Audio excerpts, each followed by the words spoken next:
Ziyu from Lancaster University, and my area of research is spatial statistics over like epidemiology and NHS data sources. So my research title is the statistical modeling of NHS Open Data Sources, and it's about detecting the sort of missing opportunities in such big open data sources so we can learn more about it instead of just wasting the data.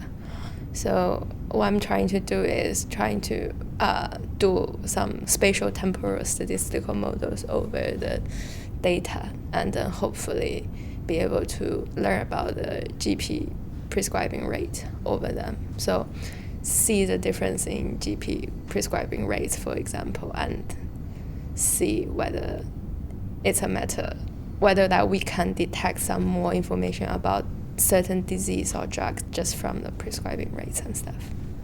I think it's important, as I said, that we're trying to detect the missing opportunities in the huge data set.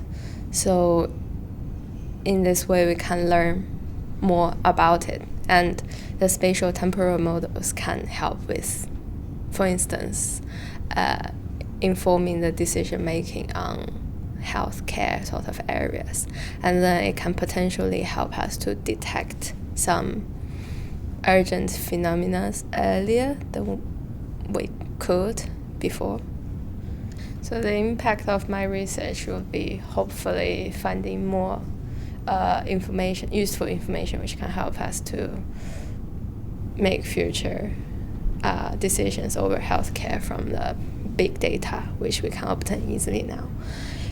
And I think the exact impact remains unclear at this stage of PhD, as I haven't really got like a full scope of what's going to happen next. But I think it'll be a nice way to use statistical models to sort of distinguish the chance fluctuations in prescribing, GP prescribing, just from the difference in the prescribing rates and stuff. And it will be much more efficient than what we're doing now.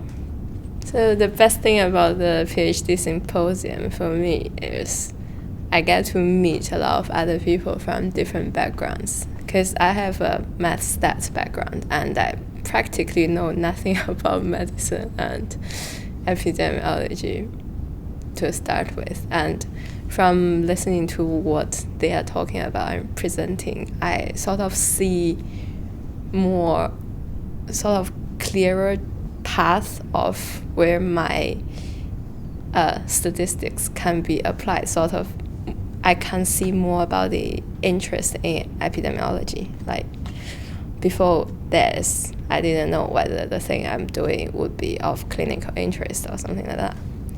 So after my PhD, I'm considering keep going into the academic path in sort of spatial statistics using like Bayesian methods, those similar track as what I'm doing now, I think.